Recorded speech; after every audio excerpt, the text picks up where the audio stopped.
ஒரு அண்மை செய்தி வந்துள்ளது, பார்க்கலாம்.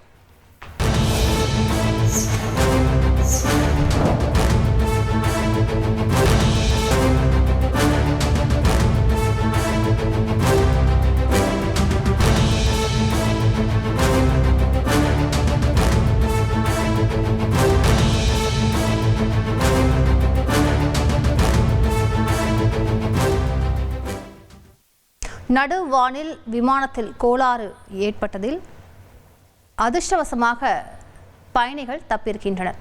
கூடுதல் விவரங்களை செய்தியாளர் கசாலி வங்கிட்டு கேட்கலாம். கசாலி வணக்கம். எந்த விமானத்தில் இந்த கோளாறு ஏற்பட்டது, எந்த இடத்துல ஏற்பட்டது, விவரங்களை பதிவு பண்ணுங்க. சென்னை மீனம்பாக்கம் பன்னாட்டு விமானத்திற்கு தோஹாவில் இருந்து கத்தார் ஏர்லைன்ஸ் விமானம் 314 பயணிகள் மற்றும் 12 விமான ஊழியர்களுடன் சென்னை வந்து கொண்டது. சென்னை வந்து தரையிறங்கும் போது சென்னை வான்வெளியில் வரும்போது இந்த விமானத்தை தரையிறங்குவதற்கான ஏற்பாடுகளை விமானி செய்திருந்தார். அப்போது விமானத்தின் பிரேக் சிஸ்டம் சரியாக இயங்காமல் இருந்ததை விமானி கண்டுபிடித்தார். உடனே இப்படியே தரையிறக்குவது ஆபத்து என்பதை உணர்ந்த விமானி உடனே சென்னை விமான நிலைய கட்டுப்பாட்டு அறைக்கு தகவல் தெரிவித்து விமானம் அவசரமாக தரையிறக்க அனுமதிக்க வேண்டும் என கேட்டுக்கொண்டார்.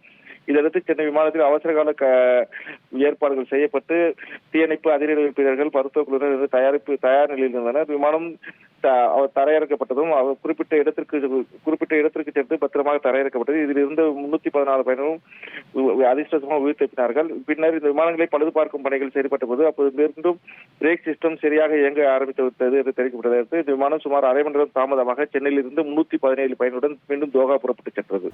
இந்த சம்பவத்தால் சென்னை விமானத்தில் பெரும் பரபரப்பு ஏற்பட்டது. விரிவான விவரங்களுக்கு நன்றி கசாலி. செய்திகளை உடனுக்குடன் தெரிந்து கொள்ள உடனே சப்ஸ்கிரைப் பண்ணுங்க.